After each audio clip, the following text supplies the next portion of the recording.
Today.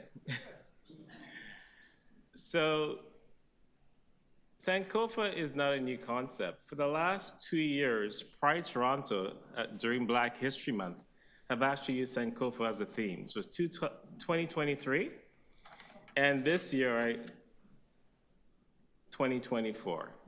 Both years, Sankofa was used as a concept. One of the parks in my ward is actually called Sankofa Park. Sankofa has been with us for many, many years here in the city. And I just want to thank all the deputies who actually came in today and deputed and talk about their lived experiences, how this has impacted them. Even for me sitting here today, listening to some of the things being said were actually quite personal and quite hurtful to me. You know, again, Black people have been here for a long time. And we know that over the last 2 years, as we know, we had a renaming advisory committee consisting of Indigenous and Black people and Black scholars. And we know that the Indigenous community recognized the harm done by Henry Dundas and gave space to the Black community to actually rename the square and assets after Black people. And for me, being here as a council for the last almost year and a half now, I've always used a lens of equity when it comes to making decisions. And for me, I've used a lens of equity when it comes to renaming of Sankofa Square. And I believe that's the right thing to do. Yonge-Dundas is the busiest intersection in the entire country. Toronto, as we know, our motto is diversity is our strength.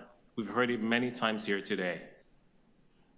And it should not just be words on a page, but I think we have to do better and make sure that we wrap our arms around all communities here, the Black community, the Indigenous community, even the Asian community and others. We have to make space.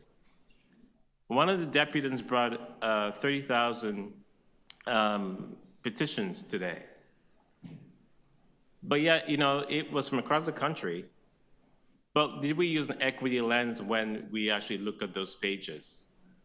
It's not always a dominant voice that always have to, be given opportunity here. Let us make space for each other. Let us make sure we all feel welcome here.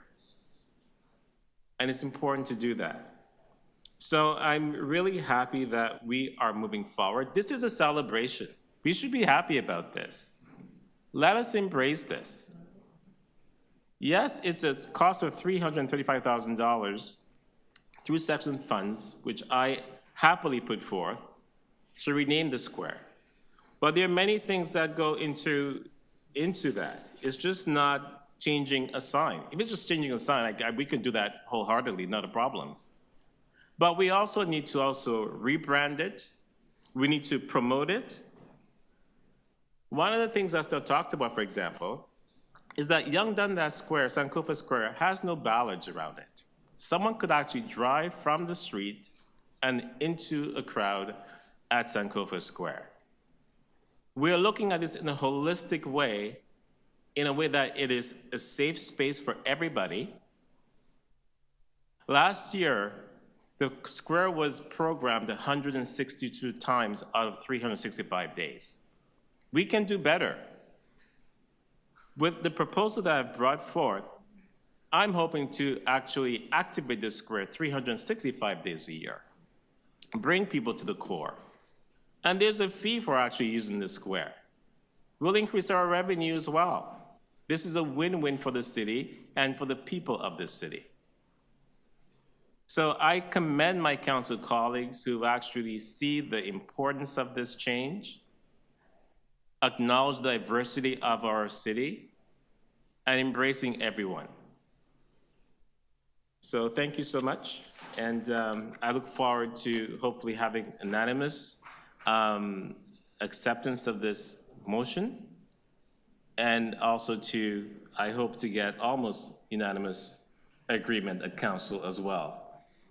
Maybe last time we were short by 2, this time maybe by 1, but we'll see. Thank you. Councillor Hall.